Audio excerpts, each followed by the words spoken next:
역설에는 여러분 두 가지 뜻이 있습니다. 예, 일단은 저희가 익숙한 그 역설법의 역설 있잖아. 그건 무슨 뜻이에요? 역설. 그렇지. 그 우리가 여러분 알고 있는 거 상태는 하나는 무슨 되었다고 보는 거야. 제일 유명한 역설 구절이 뭐죠? 님은 갔지만 가지 않았다. 갔는데 어떻게 안 가? 논리적으로 말이 안 된다는 거야. 예. 그래서 역설이라는 것은 어떤 이게 논리적인 모순 이러한 상태를 말하고요. 이 8번의 미음에 쓰인 역설은 이 뜻도 알아두세요. 힘을 써서 주장한다는 뜻이 있습니다. 네, 그럼 어떻게 하겠어요? 야, 여러분 공부 열심히 해야 돼. 공부의 중요성을 제가 지금 역설하고 있죠. 힘써 주장하고 있죠. 공부 안 하면 큰일 나요. 나중에 저처럼 돼요. 저 공부 많이 했는데도 이렇게 됐어요. 무슨 말 하는 거지? 이게 뭐야? 힘써 주장한다는 것이죠. 그래서 한단 주장한다라는, 그래서 여러분들 이 두 개를 어떻게 구분하느냐? 이건 어떤 모순된 상태잖아.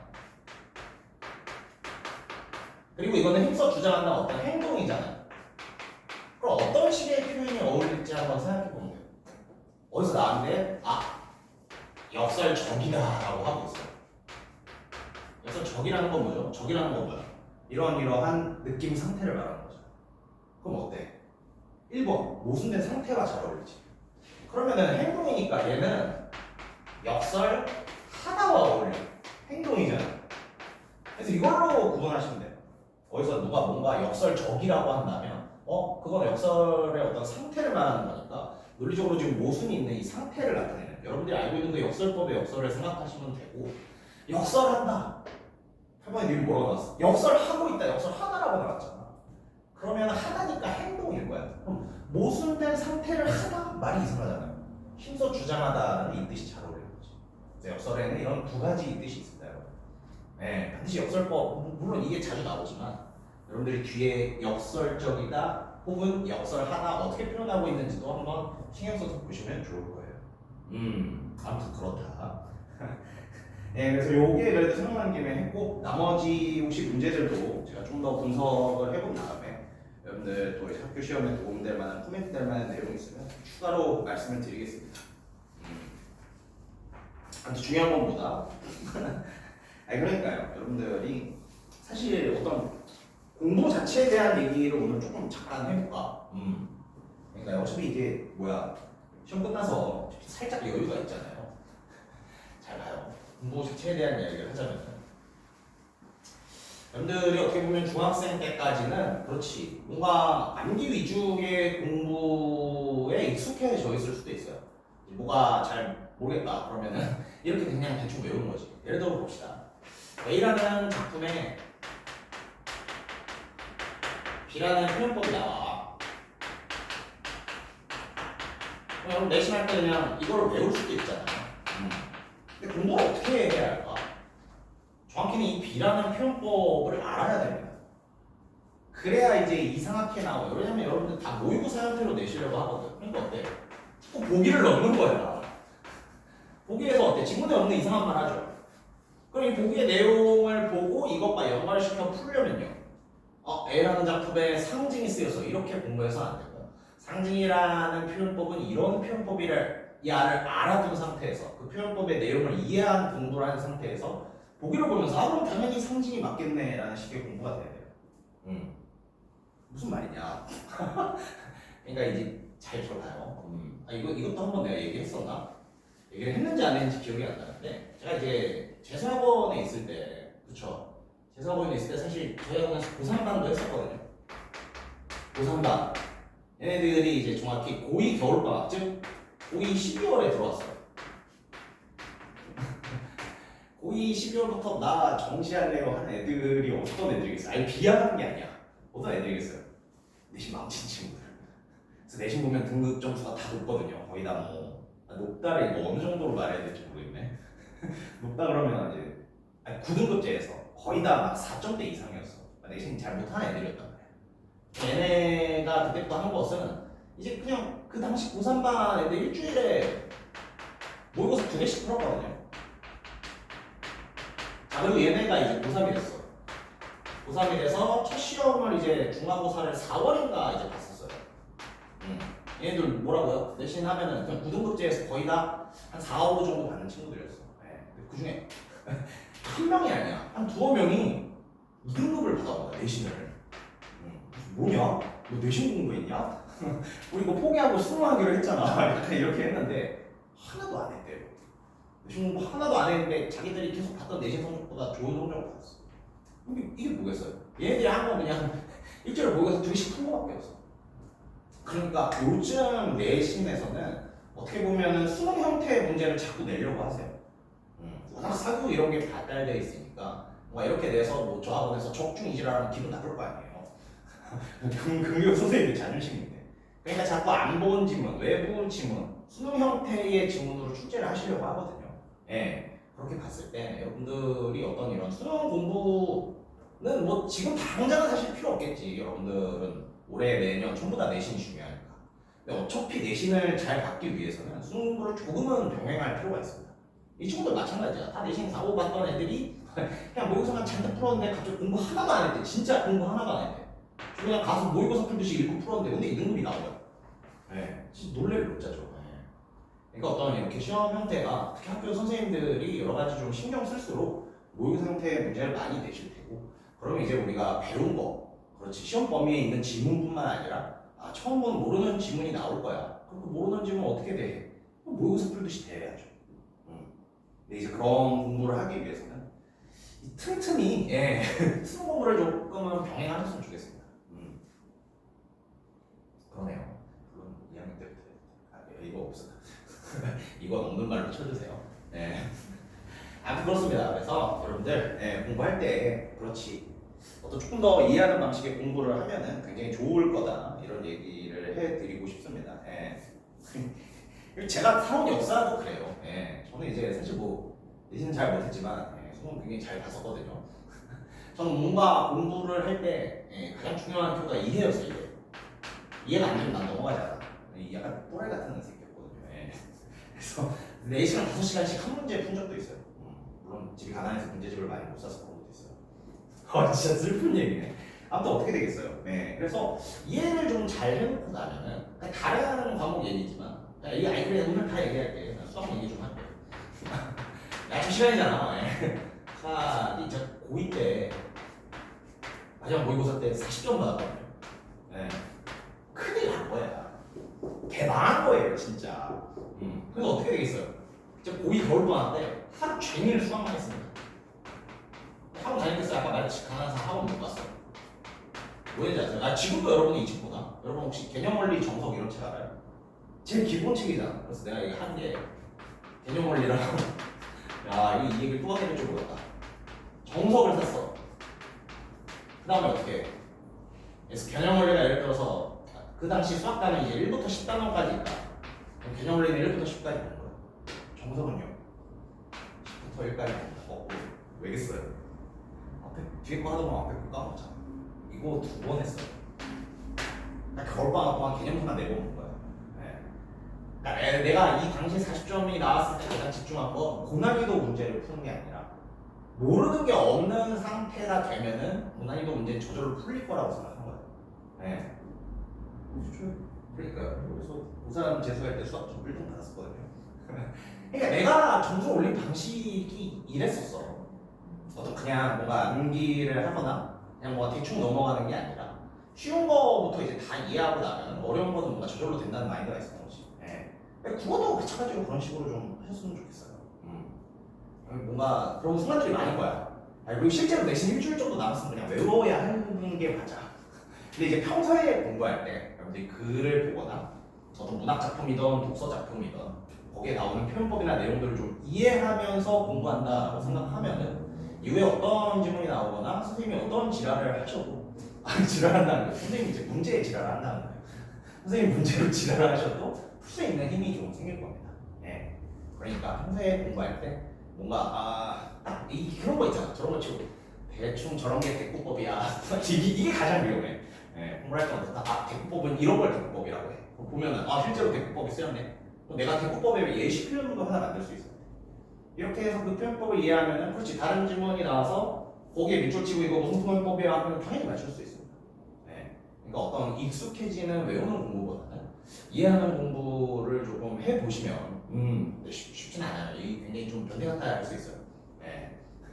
쉽진 않은데 제가 어떤 살아온 어떤 시간이나 제가 공부해본 거 이번에 좀 한번 생각해 보니까 갑자기 좀 이 말을 해주고 싶다 하고 싶더라고요. 그래서 공부를 할 때 좀 약간 대충하지 말고 집요하게 이렇게 조금 하는 방식을 익히시면은 여러분들 앞으로 공부에도 조금은 도움이 되실 겁니다. 아무튼 그래요. 무슨 얘기를 하는 거지? 아무튼 그래서 좀 공부에 대한 그런 얘기를 해봤고요. 그래서 이제 맞아요. 뭐 물론 내신에서는 순간적인 집중력이나 이런 것도 굉장히 중요하지만 우리가 이제 내신까지 시간이 조금 남았을 때는 그렇지 어떤 공부를 하면서도 원리 위주의 이런 공부를 했으면 좋겠습니다. 그런 걸 이제 알려드리겠고요. 일단은 교재 좀 잠깐 소개해드리자면은 여러분들 받으신 이거 있죠? 그래서 원래 학원 편제상 이제 그렇지 학원 이제 중앙 학원의 어떤 출판팀이 만든 이제 원업이라는 훌륭한 교재로 한 3주 정도 수업을 하고 다시 이제 내신 대비가 들어가는 건데 우리 또 훌륭하신 이제 원장님 김 선생님께서 이제 이 회의를 한 결과 저는 이제 쪼리처럼 이렇게 있었어요. 좀 시킨 대로 하겠습니다. 약간 이 식을 하고 있었거든요. 김 선생님과 원장님이 그래도 이 순수하게 어떤 이 모의고사 주제를 아는 것보다는 좀 더 그러니까 2차 집필고사에 도움될 내용을 그래도 같이 함께 수업을 하자. 내신 놓칠 수 없으니까. 그래서 이 결과 나온 교재입니다. 다 원장님과 훌륭하신 김 선생님, 훌륭하신 원장님이 만드신 교재고요. 한글 맞춤법이라고 되어 있죠. 여러분들 그러니까 좀 두렵긴 해요. 여러분들의 이제 교과서 2단원 내용이 뭔지 아십니까? 우리 사실 하다 말았어. 우리 하다가 시험법이 안 들어간다 해서 접었거든요. 2단원 내용이 바로 이거예요. 여러분 2-1단원에 있는 내용이 문법 중에서도 어떤 문법? 한글 맞춤법, 표기법 내용이고요. 2-2단원이 뭔지 아십니까? 이것도 하다 말았어. 그렇지, 중세국어 훈민정음. 그래서 이 3주 동안 이 맞춤법과 훈민정음 요거를 통해서 저희 1시간 반에서 2시간 정도는 그렇지 기말고사 즉 2차 집필고사로 예상되는 범위인 이 부분에 대한 수업을 할 거고요. 1시간 반에서 1시간 정도는 이 워너비에 있는 문학작품을 조금 다루는 수업을 하면서 그렇죠, 외부 지문도 좀 대비하고 문학 자체의 어떤 이론이나 독해를 올리는 이런 식으로 이제 앞으로 한 3주 정도의 수업이 구성이 됩니다. 잘하셨죠? 그보다 열심히 하자. 근데 좀 두려워요.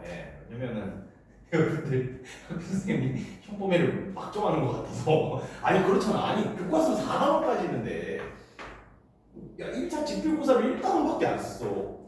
심지어 1단원도 1-1만 썼어. 1단원도 1-3까지 있는데 이걸 보면은 이제 살짝 빗 빠지는 상황. 우리가 이거 열심히 했어. 나 지금 범민정을 열심히 했어. 왜? 2-1단원과 2-2단원이니까 3주 동안 열심히 했는데 갑자기 이제 시험 볼 때 이제 문법 이번에 안 합니다. 이럴까봐 약간 두렵긴 해.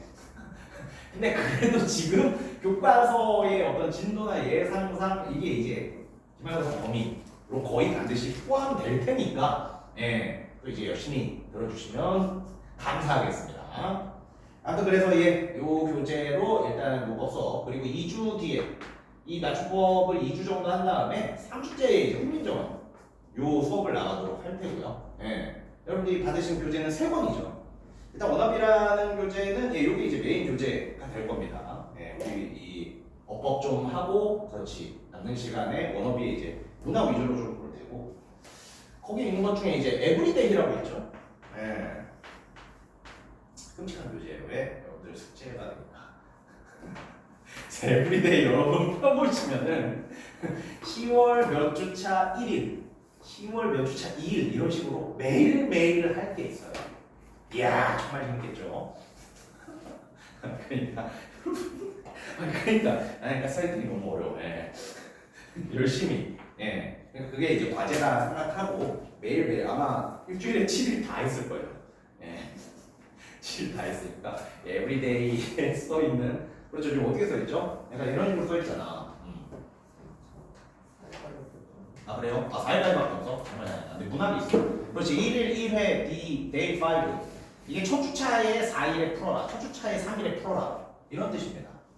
네, 그래서 everyday 매일매일 푸는 숙제 느낌으로 여러분들 잘 풀어보셨으면 좋겠고요. 생베이즈는 이제 뭐야 클리닉 자료입니다. 네, 방학 때 아마 해보신 분들도 있을 거야. 네, 모의고사로 구성되어 있는데 여러분 클리닉 때 그 모의고사 풀고 벌써 그렇게 좌절하시면 안 돼요. 할 수 있다. 네, 할 수 있다는 마음. 네, 그걸 할 테니까. 예, 아무튼 그런 식의 교재 구성이 이루어져 있으니까 예, 여러분들 또 힘내 주시고요. 아무튼 시험 보느라 정말 고생하셨습니다. 예, 정말 여러분들 예, 정말 고생했어요. 아마 저라면은 예, 자퇴했을 거예요. 아, 무슨 얘기를 하는 거냐? 저는 중압감을 못 이기거든요. 예, 저라면 이제 나 내신 너무 무서워해서 자퇴했을 것 같은데 아무튼 그렇죠. 그런 걸 해내는 모습 정말 대단하십니다. 좋아요. 그럼 이제 저희 한글 맞춤법이나 볼까요? 여러분의 교과서 2-1단원 내용입니다. 이건 아마 100% 들어가겠지. 이것도 안 하는 거 아니야? 이거 갑자기 빼는 거 아니야? 네, 그럼 선생님한테 한 번씩 어필하세요. 여기 교과서 좀 합시다. 교과서 좀 합시다. 네, 나는 사실 모의고사 지문이 더 좋긴 해. 그래서 좀 노잼이라고 하면 안 되겠죠. 네, 아무튼 맞춤법 지문. 한글 맞춤법 여러분들의 아마 2차 지필평가 범위로 예상되는 여러분들 교과서 2-1단원의 내용이니까 또 열심히 잘 들어주시기 바랍니다. 좋아요. 예. 오늘은 좀 이런저런 얘기 좀 할게요. 예. 또 수업만 좀 찍고 있어서 사실 수업만 해야 되는데 아무튼 그렇습니다. 여러분 파이팅 하십시오. 예. 다음 시험은 또 찾아옵니다. 정말 싫다. 그러니까요. 무슨 얘기를 하는 거지? 아무튼 보겠습니다. 한글 맞춤법 좀 볼게요. 아이고 이것도 안 연결하고 있었네요. 죄송합니다. 아무튼 그렇게 3주 정도 3주 여러분 놀자 이게 아니에요. 3주 때도 소중한 어떤 그렇죠. 소중한 어떤 독해력을 내릴 수 있는 시간이다 라는 생각으로 또 그 교재들 열심히 한번 보시면 되겠고 또 앞 시간에 다룰 이 내용보다 진짜 시험범이에요. 여러분들 선생님이 또 갑자기 빼지 않는 이상 이건 진짜 시험범입니다. 이건 또 이제 잘 들어주세요. 근데 우리 잠깐 했었어. 기억날지 모르겠지만 기억나요? 그 뭐였지? 몇 개 있었잖아. 소리 나는 대로 쓴다. 소리 나는 대로 쓰지 않고 뭔가 형태를 살려서 쓴다. 죄송해요. 다 잊으셨죠? 괜찮습니다. 또 하면 되니까요. 한글 맞춤법 좀 보겠습니다. 좋습니다. 그래서 이제 시작하도록 할 테고 내용 좀 보죠. 한글 맞춤법에 대해서 나오고 있어요. 잘 아시죠? 부분 볼 거구나. 좋아요. 자, 여러분 한글 맞춤법에 있어서 이거 지난번 이거 시험 범위에서 빠져서 이제 하다 말했지만 사실 지난번에도 한번 수업을 했거든요. 한글 맞춤법에서는 여러분들이 2가지 원칙을 중시해 줬으면 좋겠어요. 첫 번째 원칙은 뭐예요? 기억나요? 소리 나는 대로 쓴다. 왜냐면은 한글 자체는 소리를 적기 위해 만든 문자이다 보니까 그 어떤 한글의 어떤 근본에 충실하기 위해서 소리 나는 대로 적어줄 필요가 있어요. 근데 여러분 봐봐. 일단 예시부터 볼게. 자, 이거 소리 나는 대로 쓴다고 해봅시다. 꼬치가 아니라 꽃이가 아니라 꽃이라고 써요. 그러니까 실제로 이렇게 쓴다고 해요. 여러분 이거 보고 플라워 이즈라는 걸 생각할 수 있어요. 꽃이 뭐 닭꽃인가? 약간 이런 거 아니에요. 다른 예시입니다. 꽃놀이라고 안 쓰고 소리 나는 대로 꽃놀이라고 쓴다고 한번 해봐요. 여러분 이거 플라워를 가지고 노는 플레이라고 생각할 수 있어요. 아니 꼰대들의 뭔가 놀이터인가? 아니 그럴 수 있잖아요. 진짜 미안해 이상한 예시를 들어서. 맞습니다. 즉 소리 나는 대로 쓰는 게 원칙이지만 소리 나는 대로 쓰면 이 단어의 의미가 빨리빨리 안 보일 수가 있어. 이게 전부 꽃에서 나온 거야. 그래도 뭐 꽃다발 그래도 그건 모를 수 있어. 꽃에 이렇게 쓴다고 해봐요. 이게 뭐야? 환장하겠죠. 꽃에 플라워 이 느낌을 아무도 모르겠죠. 그래서 어떻게 한다? 그래서 두 번째 원칙이 나오는 겁니다. 두 번째 원칙은 의미나 어법을 살리는 원칙이에요. 그렇죠. 그래서 어떻게 꽃이로 소리 나지만 꽃의 형태와 어법을 살려서 꽃이로 써주는 겁니다. 그래서 이게 두 가지 원칙이다. 예. 경우에 따라서는 이제 이것을 어떤 표현주의적 원칙이라고도 하고요. 이 두 번째를 뭐라고 한다? 표의주의적 원칙이라고 해요. 네, 어떻게 달라요? 기준이 되는 글자가 뭐야? 음은 뭐죠? 소리. 의는 뭐죠? 의미가 되겠죠. 그래서 어떻다? 한글 맞춤법, 즉 쓰는 법, 표기법은 어떻게 정해진다? 소리 나는 대로 써. 근데 때로는 소리 나는 대로 쓰면은 그 의미가 빨리 안 와닿으니까 의미나 어법을 살려서 소리가 아니라 원래 생긴 형태대로 써주는 이 두 가지의 원칙이 있다고 잘 기억해 주시면 됩니다. 그럼 설명을 좀 볼까요? 네. 설명 한번 보시죠. 제1항. 그러니까요. 한글 맞춤법, 즉 표기법 제1항을 한번 보면은 한글 맞춤법은 소리하는 대로 적대. 그렇지, 첫 번째 원칙이었죠. 어법에 맞도록 한다. 이거는 두 번째로 신경성 원칙이었지. 계속해서 보자. 해설을 좀 볼게요. 한글 맞춤법의 대원칙을 정한 것이다. 표준어를 소리대로 적는다는 것은 근본 원칙으로 볼 수 있고, 다만 근본 원칙을 지키지만 어쩔 때는 어법에 맞도록 한다는 조건이 붙어 있는 겁니다. 우리가 생각하는 어떤 1번 원칙과 2번 원칙이었어요. 그래서 한번 보자. 표준어를 소리대로 적는다는 것은 뭐야? 표준어의 발음 형태대로, 즉 소리 나는 대로 적는다라는 의미고요. 맞춤법이란 주로 음소 문자에 의한 표기 방식을 이룬답니다. 한번 볼까요? 한글은 표 문자이며 음소 문자다라고 나와 있는 이 음소라는 말은 뭐죠? 네, 음소. 미안해. 아주 개그 이상한 개그 할 뻔했어. 네, 음매소 이런 거 아닌데요. 안 할게요. 네, 진짜 죄송해요. 일단 얘기를. 여기 형태소라는 말은 뭐죠? 이 문법시간 많이 들어봤잖아요. 형태소가 왜요? 그렇지. 어떤 형태적으로 봤을 때 가장 작게 나눌 수 있는 단어. 그럼 음소는 뭐겠어요? 음으로 봤을 때 가장 작게 나눌 수 있는 단위가 있다라는 거예요. 네. 그래서 음소 문자다. 음원의 최소 단위가 있다. 음을 더 이상 나눌 수 없는 것을 음소라고 합니다. 그러니까 맞아요. 형태로 보면 형태소가 있듯이 한글의 음을 보면 음소라는 게 있다는 거예요. 그래서 어떻게 한다? 자음과 모음 이런 게 바로 음소가 되겠죠? 자음과 모음의 결합 방식에 의하여 표준어를 소리대로 표기하는 것이 근본 원칙이다. 한글은 소리, 표 문자, 그렇지, 소리를 담은 문자니까. 그리고 소리의 최소 단위, 음소를 담은 문자니까 소리 나는 대로 적는다는 겁니다. 그래서 여러분 이 단어들 다 봐요.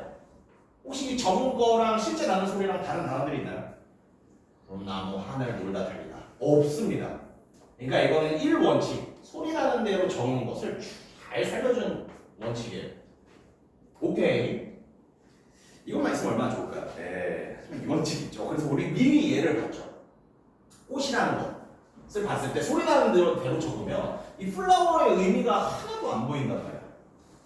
그 설명을 어떻게 하고 있는지 한번 볼까요? 이 표 밑에를 한번 좀 보겠습니다. 그렇지, 이 플라워 얘를 소리 나는 대로 적는다면 그 뜻이 얼른 파악되지 않는다. 따라서 어떻게 된다? 독서의 능률이 크게 저하된다. 소리 나는 대로 쓰는 게 원칙인데 소리 나는 대로 쓰니까 독서가 안 된다. 이걸 보고 플라워를 금방금방 못 떠올리는 거죠. 그래서 어떻다? 법에 맞도록 한다는 또 하나의 원칙이 붙었다라고 보시면 됩니다. 그래서 사실 교과서에서 이 단원을 뭔가 가르치는 여러 방식이 있는데, 자, 이거는 소리를 살린 거야, 어법을 살린 거야, 표현주의야, 표의주의야, 이렇게 구분하는 식으로도 이 단원을 공부할 수 있어요. 그래서 여러분들이 보면서 표기법을 보면서 저건 소리를 살렸네, 저거는 독서의 능률 때문에 형태, 의미를 살렸네, 이런 식으로 계속 생각해 주시면 됩니다. 오케이, 그런 내용들이 제시되어 있고요. 아무튼 그렇습니다. 그래서 요거는 좀 이제 깊은 논인데, 일단 한번 볼게요. 어법이란 언어의 조직 법칙 또는 언어의 운영 법칙이라고 풀이된다. 어법의 뜻이 나왔네. 어법에 맞도록 한다는 것은 뭐다? 뜻을 파악하기 쉽도록 한다. 그래서 각 형태소의 본 모양을 밝혀 적는다라는 겁니다. 형태소 얘기가 나오네요. 형태소는 뭐래요? 다음 줄. 형태소란 뭐다? 단어의 기초 단위가 되는 요소인 실제 형태소와 접사, 어미, 실제 형태소에 가하여 보조적 의미를 덧붙이거나 문법적 관계를 표시하는 요소인 형식 형태소가 있다. 아, 그러니까 우리 드디어 배운 거 써볼까? 예. 내가라고 철수가라고 하자. 철수가. 그리고 신나게 했었잖아. 예. 그렇지. 어떤 체언에다가 주격 조사가 붙어서 주어로 쓰이는 형태라고 했었잖아. 자, 그러면 이거를 구분하면은 실제 좀 의미가 들어있는 단어의 기초 단위가 되는 건 뭐예요? 철수겠지. 이런 게 실제 형태가 됩니다. 가는요. 물론 이것도 어떤 주격 조사라는 문법적인 의미가 있지만 실제 어떤 이 가 자체가 가지고 있는 의미가 있나요? 그렇죠. 이게 없죠. 그러니까 이거는 정식 형태소라고 보는 겁니다.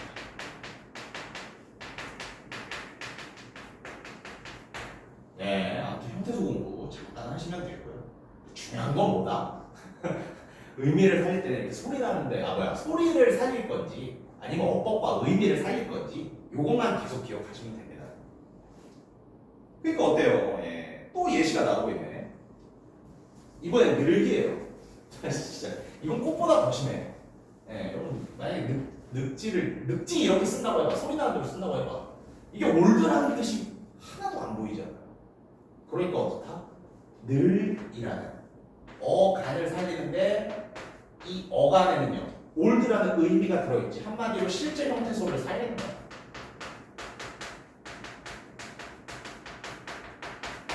실제 형태소를 살리게 되는 겁니다. 그런 걸 알아두시면 될 것 같아요. 오케이. 그 다음 예시 한번 볼까요? 막, 아, 먹, 소, 가, 말, 이. 예. 여러분 생각해 보세요. 이 가와 이는 사실상 구분이 되나요? 그러니까요. 아예 힘드시죠? 예, 힘좀 내세요. 이 가와 이가 사실상 구분이 되는 거야. 얘는 똑같은 애들이잖아. 얘는 주격조사 우리 이가 배웠잖아. 한마디로 얘는 주격조사로 사실상 똑같은 애들이란 말이죠. 근데 왜 어쩔 땐 왜 가를 쓰고 어쩔 땐 이를 쓸까? 그렇지. 받침이 없으면 가를 쓰고 받침이 있으면 이를 써요. 그럼 그 말은 얘네는 사실상 어때? 원래 하나로 통일해야 돼요. 문법적 의미를 살리려면 이 둘 중에 하나로 통일해야 된다. 근데 받침이 없을 때와 받침이 있을 때를 구분해서 그 소리가 더 어울리는 것을 썼다라는 건 뭐야? 소리가 더 어울리는 것을 썼다라는 건 뭐야? 이게 바로 어법에 맞도록 하는 원칙으로 한다의 예외라는 겁니다. 오케이? 조금 설명하기 어려울 수도 있는데 조금 이해하기 어려울 수도 있는데 이와 가를 생각해봐. 얘네는 역할이 똑같아. 그러면 이로 통일해서 적던가 가로 통일해서 적어야 의미와 어법을 살리는 표현이잖아요. 근데 왜 나눠서 적어? 형식 형태소의 경우에 때로는 소리를 살려 적어주는 거야. 좀 더 하시면 돼요. 네. 오케이. 아무 좋습니다. 네, 그래서 그러한 내용들 살펴보시면 되고요. 그러니까 이 너무 가혹한 시간이었을까? 시험이 끝나자마자 어법을 하는 것, 여러분들이 조금 집중하시는 것 같아서, 그러게요. 약간 분위기 업 좀 시켜볼까요? 또 슬픈 얘기를 할 수밖에 없네. 오늘 좀 몇 개 썰을 더 풀어볼게요.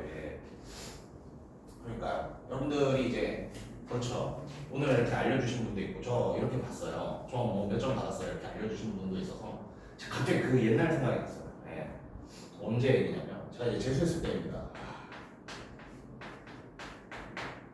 재수했을 때 제가 그때 수능 성적을 한 173점인가 정도 받았었거든요. 근데 이 점수가 나 잘못 알았어. 무슨 말이냐면 내가 집에 와서 이제 가채점을 했는데 채점을 잘못한 거야. 그래서 한 450이 나왔어요. 그러니까 내가 실제로 본 것보다 나 20점 낮은 걸로 알고 있었어. 그래서 어때? 물론 이거 다시 500점 만점이었습니다. 좋은 점수지. 좋은 점수지만은 내가 드린 노력이나 재수했던 거에 비해서 되게 좀 실망스러운 점수였단 말이에요. 그래서 이제 시험 보자마자 가치점 하나 보고 이제 450이네 더 나올 줄 알았는데 약간 이 생각을 하고 있었는데 아버지가 와서 물어보시는 거야. 좀 났어? 그래서 네 450점이요. 그러니까 아버지의 첫 마디 나 아직도 잊을 수 없어. 아버지 뭐라고 하시냐 싶을까? 그래 잘했다 힘내라. 겨우 이었어요. 진짜 근데 아직도 그거를 충격적으로 기억하고 있거든요.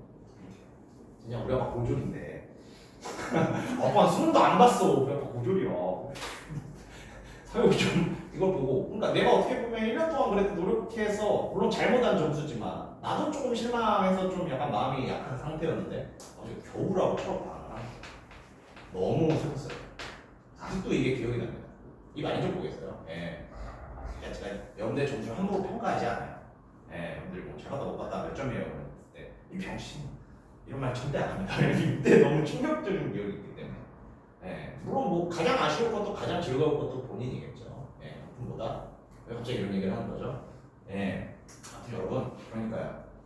여러분들의 점수에 슬퍼할 수 있는 것도 분노할 수 있는 것도 다 여러분입니다. 예, 저는 이제 뭐 슬퍼해주는 척, 분노해주는 척을 하는 거죠. 기뻐해주는 척. 이건 나쁜 말 아닌가? 아, 근데 물론 정말 기쁘고 정말 슬퍼요. 예. 진짜요. 네, 빨리 수습해야겠다. 정말 기쁘고 정말 슬픈데 여러분들이 여러분들의 성적 가장 기쁘고 슬프고 뭔가 좋고 나쁘고 할 거란 말이죠. 그래서 저는 거기에 항상 함부로 평가를 하지 않는다. 그러니까 내 아직도 이걸 기억해. 아직도 아버지한테 서러운 기억하면 아직도 이게 나와. 네. 그래서 이거 사실 다시 채점해보니까 470점 나왔거든. 이거 말 안 했어. 좋아. 거기서 이제 아버지 다시 채점해보니까 473입니다. 이건 이제 아버지한테 인정받고 싶은 어떤 욕구가 있는 말 같죠. 근데 너무 화가 나가지고 말도 안 했어. 아 그렇습니다. 네. 슬픈 얘기죠. 작은 여러분들 점수에 여러분들이 가장 즐거워하고 가장 아쉬워하실 수 있습니다. 그걸 바탕으로 또 이제 다음 시험 점수 잘 받아오시면 됩니다. 이상한 말을 죄송합니다. 아무튼 한자어의 경우를 한번 볼게요. 다만 그렇지 항상 문법 단어에서 이런 걸 잘 봐야 돼. 예외 같은 느낌이잖아요. 국어 어때요? 소리 나는 대로 쓰면 국어잖아요. 근데 국어라고 쓰면 이걸 누가 알아먹겠어? 그러니까 어떻다? 한자의 경우에는 각 글자가 독립적인 뜻이 있으니까 음을 밝혀 적는다. 그렇지. 소리가 아니라 그러면요. 그 글자의 그렇지.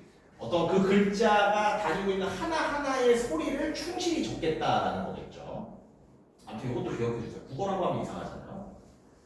네, 아무튼 정리하자면 뭐라고요? 두 가지 원칙이 있다. 일단은 소리 나는 대로 쓰면 돼. 근데 소리 나는 대로 쓰면 잘 안 보여. 그러니까 어떻게? 실제 형태소 같은 것을 살려주는 방식으로. 그렇지. 형태소 같은 것들을 살려주는 방식으로 어법에 맞춰 쓴다. 라고 하는 또 하나의 원칙이 생기는 겁니다. 좋아요. 두 번째. 제2항. 한 50항까지 봐야 돼요. 할 수 있죠? 아, 미안해. 아니, 근데 이게 잘못된 것 같아. 얼마 안 남았어. 빨리 힘내자. 이러는 게 아니라. 야, 50분까지 있어 주겠지? 약간 이러니까. 여러분들도 어떻게 보면 힘이 들고. 미안해요. 왜 이런 얘기를. 카메라키는 살짝 긴장이 돼서 안 할 얘기도 하게 되거든요. 원래 카메라키는 더 잘해야 되는데. 아무튼 이항의 얘기는 여러분들 쉬운 얘기입니다. 어때요? 각 단어는 띄어쓴다. 아, 너무 좋죠. 띄어쓰기 원칙이야. 단어는 띄었어. 라는 원칙입니다. 그래서 해설을 잠깐 보시면요. 단어는 독립적으로 쓰이는 말의 단위이다. 독립적이니까 어떻게? 구분을 해줘야지. 그래서 어떻다? 단어를 단위로 하여 띄어쓰는 것이 가장 합리적인 방식이랍니다. 다만, 자, 요거는 한번 기억해 주세요. 요거는 선지 하나 정도로 나올 수 있어. 우리말에 조사. 우리 신나게 했잖아요, 조사. 주격조사, 목격조사, 목적격조사 이런 거 진짜 많이 했잖아요. 조사는 어떻다? 전미사라고 보기엔 애매해. 그래서 조사는 뭐다 결국? 단어예요. 즉 뭐다? 조사는 단어다. 이것도 사실 이견이 많은데 여러분들 그냥 고등학교 국문법에서는 조사를 그냥 단어로 보기로 했어요. 조사도 이 원칙대로면 띄었어야 되잖아요. 벌써 이상하죠? 하면 벌써 이상하죠? 조사는 단어지만 그리고 단어는 띄어쓰는 게 원칙이지만 어떻다? 조사만큼은 형식 형태소이면서 의존 형태소. 의존 형태소와 이제 구분되는 것은 이제 자립 형태소인데요. 그러게 형태소 얘기가 많이 나오네. 원래 대부분의 실제 형태소는 대부분 자립 형태소거든요. 근데 뭐가 문제야? 얘는 형식 형태소이면서 의존 형태소이란 말이야. 그러니까 어떻게 의존해요? 즉 혼자 못 써. 그러니까 어떻게 단어에 붙여 쓰는 겁니다. 오케이, 다시 정리하자면은 조사라는 친구는 단어긴 해. 근데 단어 중에서도 좀 특이하게 형식 형태소이면서 의존 형태소란 말이지. 그래서 어떻게 띄어쓰기를 안 하고 단어지만 붙여 쓴다. 요거 자체는 하나의 이제 1, 2, 3, 4, 5번 선지로 나올 수 있으니까 조사는 단어지만 붙여 쓴다. 이런 식으로 잘 기억해 두십시오. 좋습니다. 2항의 내용이었어요. 할 수 있다. 자, 이제 5항의 내용입니다. 예. 5항의 내용. 이것도 여러분 아마 이거 했어. 기억하실 거야. 이것도 교과서에 있는 부분이에요. 예. 잘 봐요. 한 단어 안에서 뚜렷한 단어 없이 이게 중요하다. 뚜렷한 단어 없이 나는 된소리는 어떻게 한다? 다음 문제의 첫 소리를 된소리로 적는다. 된소리가 뭔지는 아시죠? 예. 그렇지. 이런 게 된소리잖아.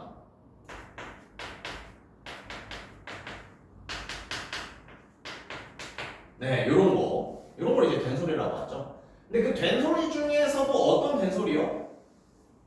일단은 조건이 있어. 한 단어 안에서. 두 번째 조건은요. 뚜렷한 까닭 없이 나는 된소리를 그냥 된소리로 적는다. 자, 이거 한번 생각해 보세요. 이거는 소리를 살려주는 거예요? 아니면 어법을 살려주는 거예요? 그렇지. 된소리가 나니까 된소리로 적어준다. 그러니까 여러분의 이 단어는 전부 다 이거를 약간 중점으로 두는 거예요. 아, 소리를 살려주는구나. 아, 어법을 살려주는구나. 된소리가 나니까 된소리로 적는다. 소리를 살려주는 방법입니다. 표현주의가 되겠죠. 한번 봅시다. 소쩍새. 이것도 원래 의미를 살리면은 소적새가 될 거야. 정확히는 원래 이제 밑에 예시 나오거든요. 아, 이거 예시로 보자. 밑에 뭐라고 나와 있어요, 정확히.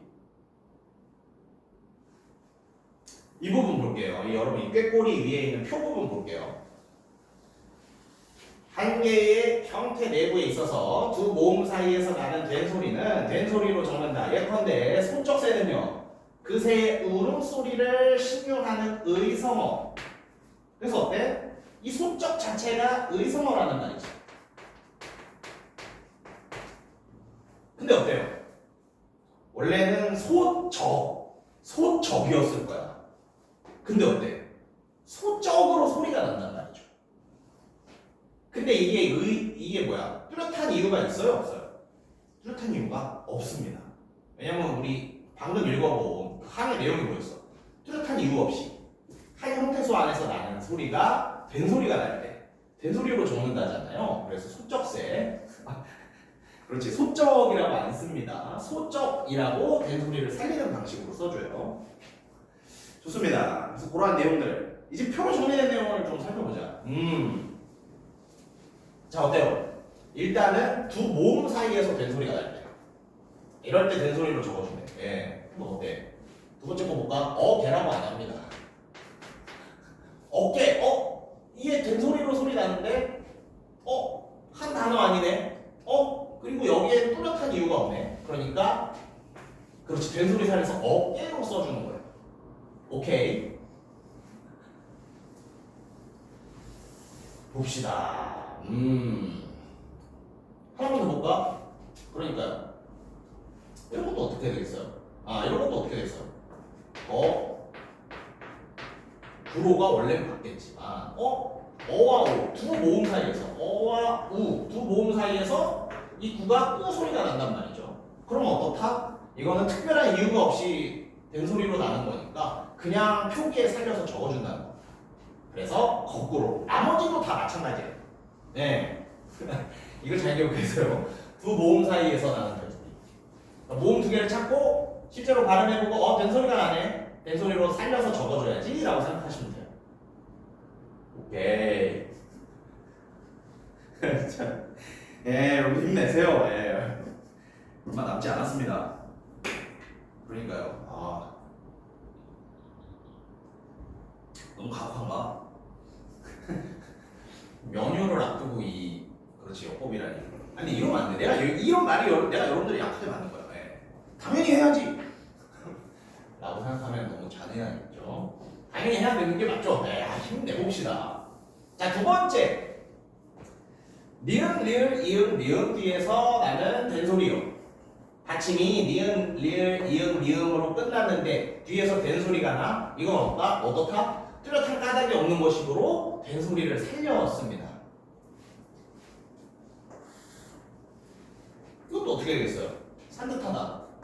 원래는 산과 듯하다 되었겠지. 그렇죠. 근데 발음해보니까 산뜻하다라고 자주 나오는 거야. 근데 어때? 니은 뒤에서 나오는 이 디귿이 쌍디귿이 된다는 것은 특별한 이유가 없어. 그러니까 산뜻하다가 아니라 그래, 소리를 살려줄게. 그래서 산뜻하다라고 쓰겠다는 겁니다. 그렇죠. 잘 기억하세요. 이것도 마찬가지야. 살에다가 이제 이 원래 어떤 의미상으로 맞을 텐데, 그렇지. 리을 뒤에서 이 뒤에 있는 작이 짝 소리가 나요. 그럼 어떻다? 특별한 이유가 없고 이 된소리를 살려서 실제로 표기에도 반영한다 라고 생각해 주시면 됩니다. 다만 여러분, 다만에 이제 이 예외 같은 거, 문법에서는 예외 같은 걸 잘 봐야 됩니다. 어떻게요? 된소리가 나. 근데 기역, 비읍, 받침 뒤에서 된소리가 나. 그럴 때 어떻다? 일단 이거 빼고 읽어볼게요. 이 가운데 빼고 읽어볼게요. 기역, 비읍 뒤에서 기역, 비읍, 받침 뒤에서 나는 된소리는 된소리로 적지 않는다. 왜겠어요? 이거는 뚜렷한 이유가 있기 때문이에요. 네. 근데 경음화 현상이라고 들어봤을지 모르겠는데, 아무튼 기역, 비읍 뒤에서 이제 나오는 된소리는 경음화 현상이다 라고 이유가 밝혀졌어. 그러니까 어때? 이 조항의 내용이 뭐였어? 뚜렷한 이유 없이 된소리로 나야만 실제로 된소리로 적는 거잖아. 얘네는 된소리로 나는 게 어떻게 보면 뚜렷한 이유가 밝혀졌어요. 그래서 된소리를 안 적는 겁니다. 근데 이거 잘 생각해 보세요. 그러니까 뚜렷한 이유가 없어.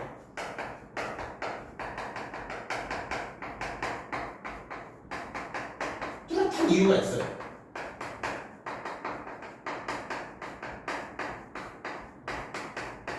이 중에서 그러면 파악하기 쉬운 건 뭐예요?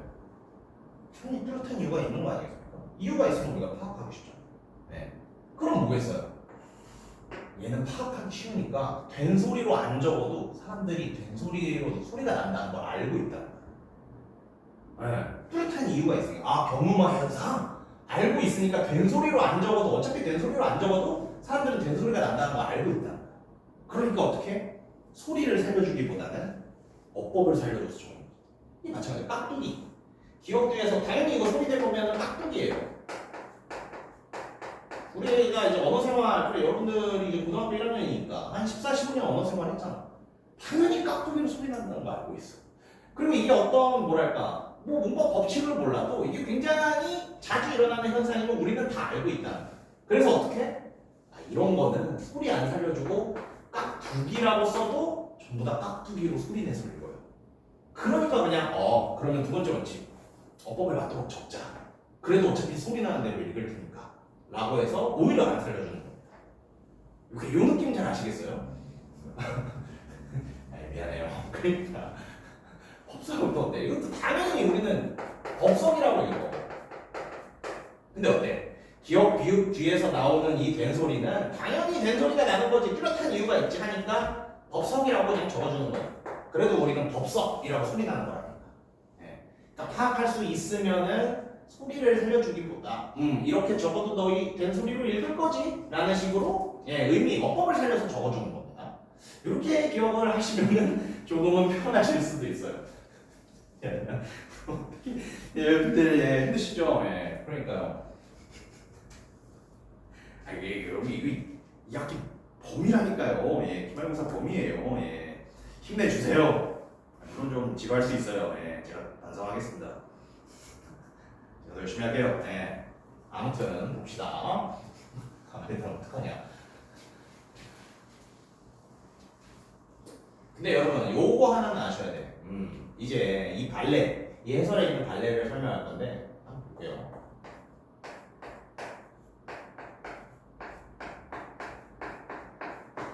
이거 어떻게 소리 나요? 발바닥. 아니 이거 억지로 이제 발바닥이라고 할 수도 있어. 근데 이거 소리는 사실 발바닥이라고 나거든요. 그럼 아까 두 번째 그 기준이 뭐였어? 니은, 리을, 미음, 이음 뒤에서 나오는 된 소리는 그냥 그 소리 살려서 발바닥으로 적는다. 근데 얘는 왜 발바닥으로 적어요? 왜 이게 맞는 표기법이에요? 이거 잘 생각해야 돼. 합쳐져서 맞아요. 아까 뭐랬죠? 아까 첫 번째 조건이 뭐였어? 한 단어 안에서. 발바닥 한 단어 아니에요?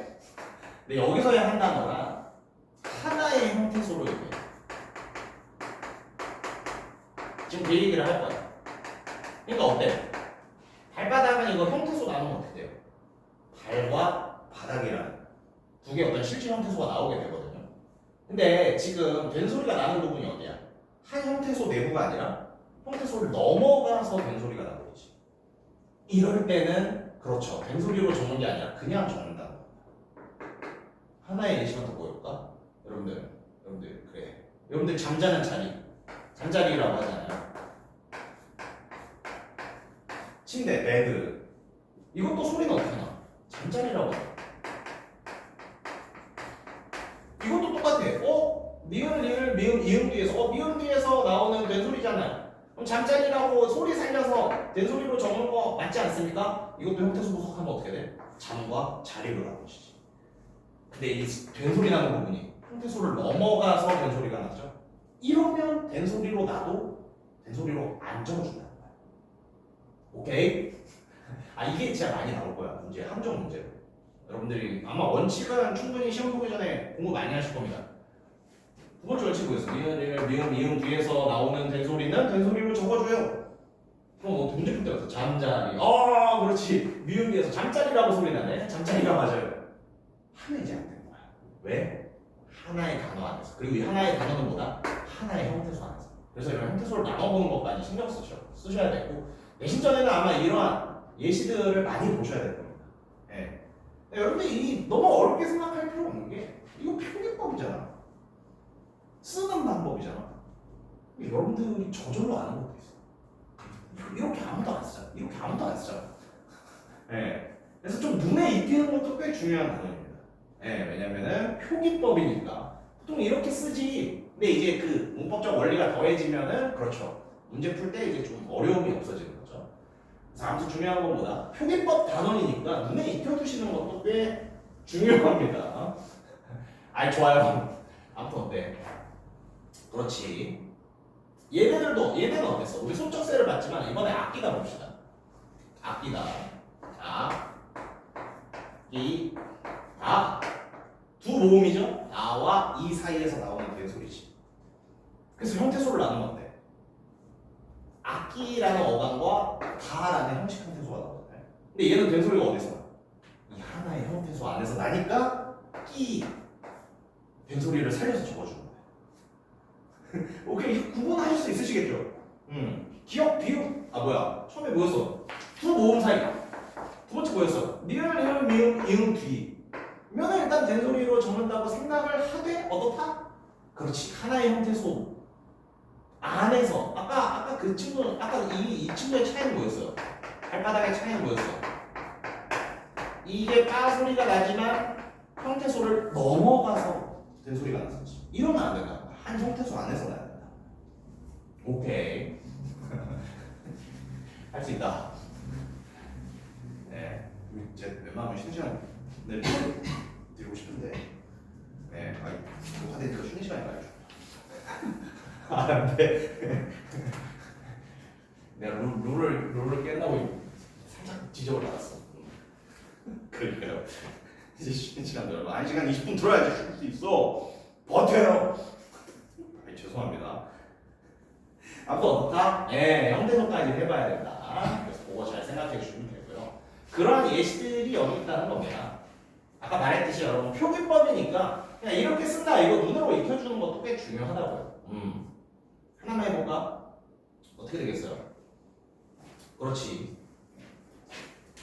꾀꼬리 가꾸다로 가자. 가꾸다. 얘도 어때? 보면은 아와 우 사이에서 나오는 된소리죠. 두 모음 사이에서 나오는 된소리지. 그래서 된소리로 적어주는 거야. 근데 혹시 얘일지 모르니까 형태소도 나가면 가꾸와 다네. 한 형태소 내에서 된소리 나네. 문제 없어. 그럼 가꾸다로 써줘도 돼요. 눈에 익혀두세요. 얘네들 다 된소리로 쓰는 거. 그러니까 표기법이니까 눈에 외우면 잘 익혀둬야 돼.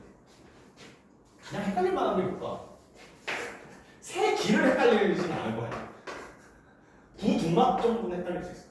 근데 여러분들이 다 익숙한 거야. 그래서 표기법은 사실상 여러분들이 눈에 익는 게 많아서 그렇게 또 접근하셔도 됩니다. 좋습니다. 요것만 좀 하나 볼까? 잘 봐요. 이 다만부터 한번 볼게요.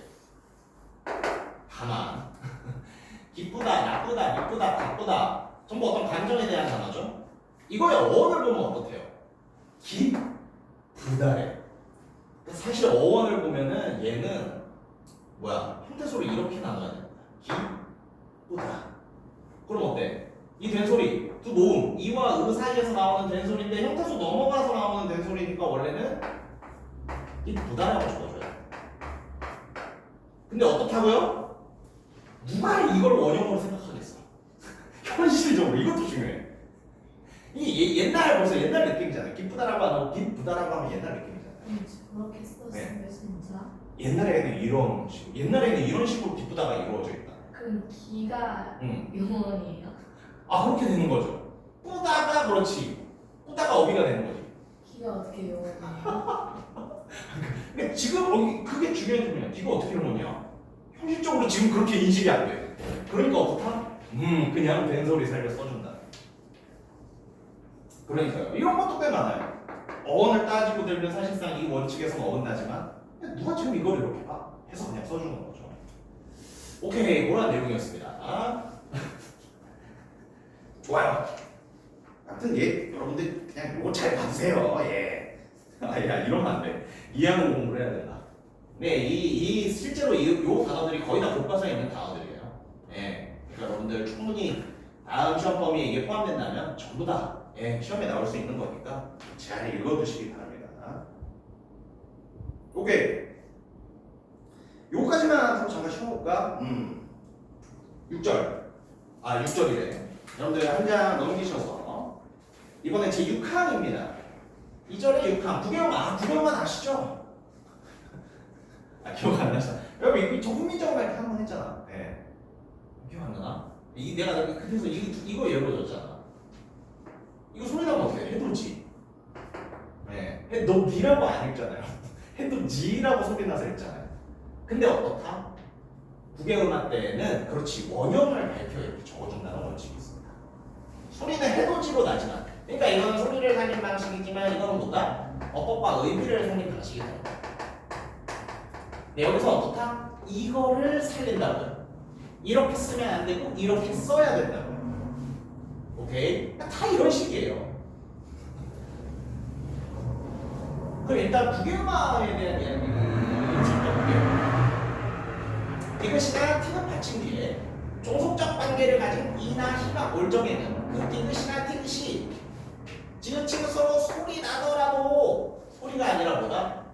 디귿 티귿 즉 형태소의 원형 어법적으로 이거를 살려서 적어준다. 그래서 다 이렇게 적으면 큰일 난다만 알아주시면 돼요. 근데 헷갈릴 만한 게 있나? 버티다, 거치다 그나마 좀 헷갈릴 만한 거. 근데 실은 굳이라고 적는 사람 없을 거 아니야. 다 굳이라고 적지. 여러분들 중에 이제 개인적으로 헷갈리는 분들이 있을 수도 있어. 그런 것들은 표기법이니까 이 부분을 눈에 그냥 잘 익혀두시면 돼요. 근데 원리는 뭐라고요? 소리는 국외음화에 따라서 이 디귿이나 티귿이 지읒이나 치읒 소리가 나지만 아니다.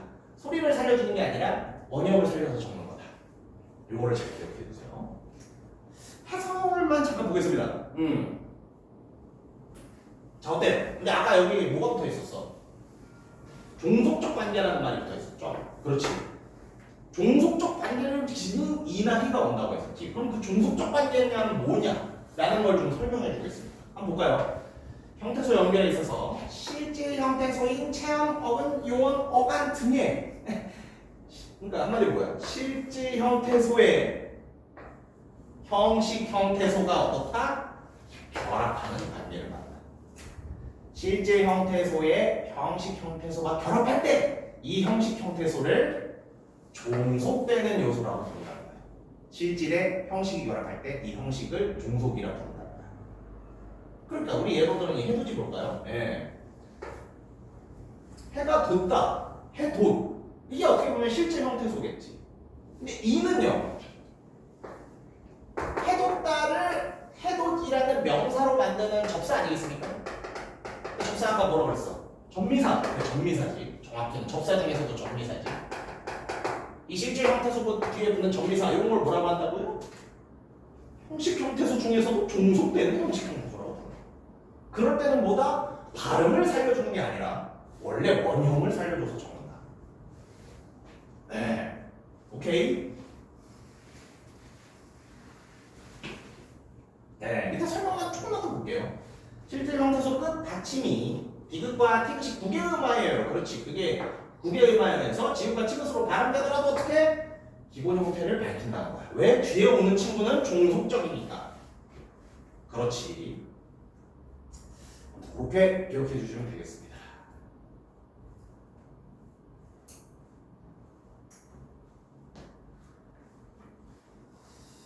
좋아요. 그래서 그 예시들, 예. 어떤 게 이제 실질 형태소 뒤에 붙는 조사나 전미사냐 이런 것도 예시들 혹시 다 봐줘야겠죠? 그래서 국외음화에 따라 전부 지읒이나 티읒 소리가 나지만 그렇게 소리를 살려 적는 게 아니라 원형을 이렇게 살려줬습니다. 이것도 어때? 사실 굳히다라고 소리 나잖아. 근데 어때? 아 그러면 안 돼. 굳히다라고 써줘야지. 원형을 살려주는 거야. 다 이런 것들. 그래서 예시들 눈에 충분히 익혀두세요. 예. 그러니까 이런 것까지는 한번 그냥 봐두세요. 예.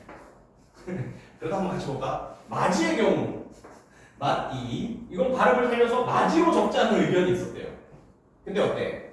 맏아들, 맏손자, 맏형이라고 봤을 때 이 맛이 충분히 의미가 있는 실제 형태소라고 보인다는 거야. 그래서 어떻게? 맛도 살려주자. 맛이로 적자라는 얘기가 됐다는 겁니다. 다 약간 이거 멋있죠? 예. 소리를 살릴 것인가? 아니면은 어법이나 의미, 즉 형태소 그 모양을 살릴 것인가? 이게 굉장히 중요하다. 잘 기억해 주세요. 좋습니다. 슬슬 내가 주고 싶다. 하지만 안 돼. 좀 더 가서 쉬어야 돼. 좋습니다. 그러면은 다음. 이것도 뭐야 원래 여기까지 쉬어야 돼. 이것도 이제 첫 내용만 한번 볼게. 여러분 이거 다 아시잖아. 녀녀뉴니가 첫 소리에 올 적에는 첫 머리에 올 적에는 어떻게 쓰는가? 여요유이로 적고. 우리는 이렇게 소리 나는 현상을 뭐라고 합니까? 두음 법칙이라고 그러지. 그러니까요. 하나 볼까? 예. 이거 어때 이거? 왜 이거를 예로 들려고 하지?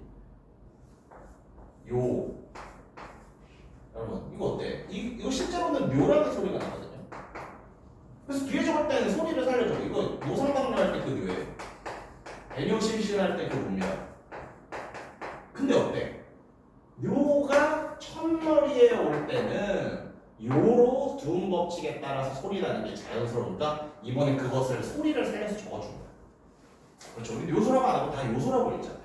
예. 실제로 이 한자의 음은 묘라고 하지만 우리가 전부 요라고 읽죠. 소리를 살려주는 거야. 소리를 살리는 표기법이 되는 겁니다. 오케이. 그러니까요. 이 첫 번째 예시도 어때? 여러분들 한자 공부 조금 했으면 알죠? 이거 원래 여자 네어라고 있지 않습니까?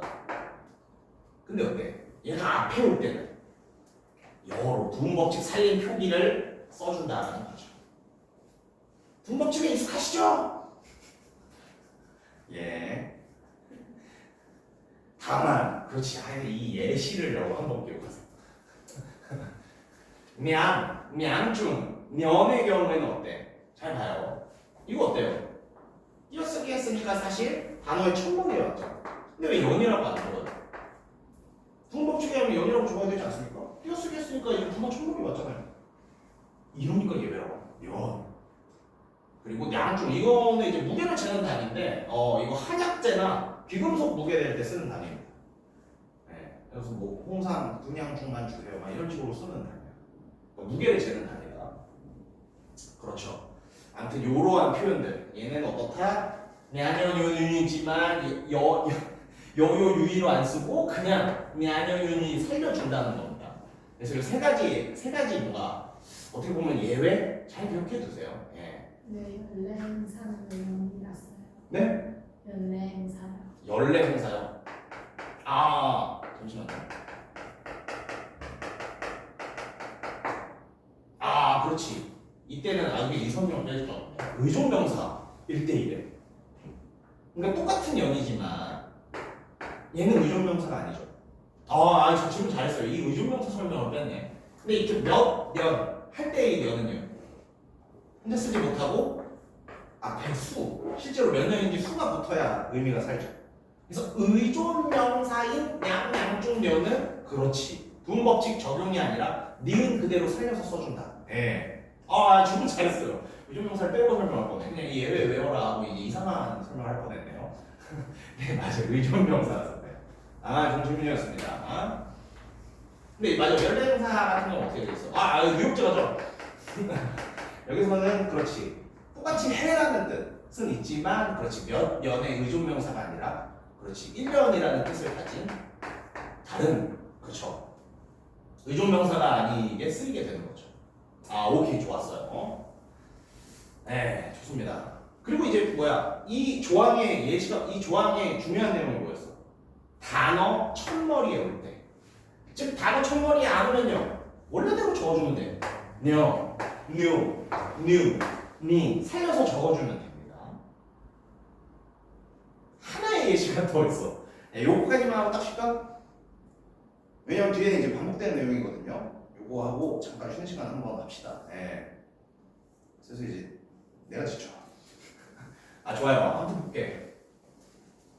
부침 2 볼게요. 지금 6페이지에. 접두사처럼 쓰인 한자어가 붙어서 된 말, 합성된 말이나 합성어에서 뒷말의 첫 소리가 니은이 소리가 나더라도 두음 법칙에 따라 적는다. 자 봐요. 이거 원래 소리 녀라고 했잖아. 근데 신여성 단어의 첫머리가 아니라 가운데로 왔잖아요. 그래서 녀라고 적는 게 맞다. 근데 왜 여라고 적어요? 이 신이 뭐다? 그렇지. 접두사처럼 쓰이는 한자라. 그러니까 여성이긴 여성인데 새로운 여성. 이라는 식으로 접두사가 뭡니까? 접사인데 앞에 붙어서 어떤 단어 의미를 새롭게 하는 거잖아요. 그러니까 신이 붙은 순간 어떻게 돼? 여자긴 여자인데 새 시대의 여성이라는 새로운 뜻이 생기는 거야. 그래서 이런 접두사 같은 한자가 붙으면 단어 첫머리가 아니라 가운데라도 두음법칙 살려서 여성어로 쓴다. 나머지도 다 똑같아요. 공연불, 남존여비. 오케이. 요것도 기억하시고요. 그렇지. 요건 또 이제 합성어가 된 말이야. 한자가 붙어서 된 말이나 합성어에서 남존, 여비 두 개 합성이죠. 네. 굉장히 옛날 단어이네. 내가 뜻을 설명이 좀 무섭긴 해. 아무튼 남존과 여비라는 말의 합성어야. 그러니까 단어 중간, 첫머리가 아니라 중간이지만 여라고 안 쓰고 여라고 살린 겁니다. 부침상. 그렇지. 두 이상의 단어로 이루어진 고유명사를 붙여 쓰는 경우 부침 2에 준하여 적는다. 이 한국 여자대야. 이 고유명사잖아. 근데 어떤 식으로 이루어져 있어요? 한국 여자 대학. 고유명사인데 두 이상의 단어로 이루어졌어. 이럴 때도 어떻게 한다? 단어 첫머리가 아니더라도 녀가 아니라 여로 적는다. 이것도 회사 이름이랑 고유명사죠. 다음 예시도. 어떻게 됐어요? 대안, 요소, 비료, 회사. 고유명사인데 여러 가지 말로 이루어진 합성어야. 그렇지. 고유명사인데 둘 이상의 단어로 이루어져 있어. 그러니까 어떻게 한다? 요소 살려 쓰는 거죠. 오케이. 자, 해설에서는 제가 방금 했던 얘기들이 조금 더 풀어서 써져 있습니다. 예. 그러니까 여러분들이 해설 한 번 더 읽어보시면 충분히 이해가 될 거고요. 아무튼 중요한 건 뭐다? 해설의 네 번째 줄. 녀묘느닌 한자가 단어의 첫머리 앞에 올 때는 여요유이로 정한다. 왜? 구음 법칙에 따라서 라고 기억해 주시면 됩니다. 그리고 아까 의존명사 그렇죠. 질문 잘했어요. 의존명사인 양쪽 면 이거는 그대로 정한다. 그렇죠. 아까 좋은 예시였죠. 면 3회처럼 의존명사가 아닌 경우니까 그렇지 구음 법칙 적용해서 면이 아니라 연으로 정한다. 밑에는요. 예. 고유어 중에서도 다음 의존명사에는 두음 법칙이 적용되지 않는데요. 예, 어떤 나쁜 예시가 있네요. 예, 녀석이나 면 그러니까 어때? 녀석 어색하잖아. 우리 두음 법칙 익숙하다. 우리 녀석이라고 해야 될 거 아니야. 근데 어떻다? 이게 아니라 녀석이 맞다고요. 이러한 고유어 녀석이나 면이라는 고유어에서는 두음 법칙이 적용되지 않는 경우 녀석이랑 미안해요. 그 다음에 님이랑 니 이것도 역시 예시로 제시됐고요. 네, 이것도 아까 설명했던 내용이죠. 단어 첫머리가 되게 중요해. 근데 첫머리가 아니니까 살려서 써준 거야. 이것도 쭉 읽어보시고요. 이것도 아까 낙했던 설명이죠. 접두사처럼 쓰이는 한자. 여자는 여자인데 새시대의 여성, 신여성 이런 신구 그렇지. 이런 것들은 어떻게 한다? 그렇죠. 이 뒤에 붙는 것들에 그렇지 여전히 좀 말이 꼬이네. 여전히 두음 법칙을 적용해서 써준다. 그렇죠. 잘 읽어보시면 됩니다. 좋습니다. 그러면은 여기서 잠깐 휴식할까? 네. 여기서 잠깐 휴식하고 두음 법칙이 똑같은 게 이제 한 3-4번 나오거든요. 네. 요거는 좀 빠르게 풀어본 다음에 오늘의 목표는 그러게요. 사이시옷 정도까지 갈 수 있으면 좋을 것 같아요. 왜냐면 이거 사이시옷까지 하고 그렇죠. 이후에는 이제 워너비의 문학 작품 조금 보는 시간을 가지겠습니다. 고생하셨습니다. 10분 정도 후식하겠습니다.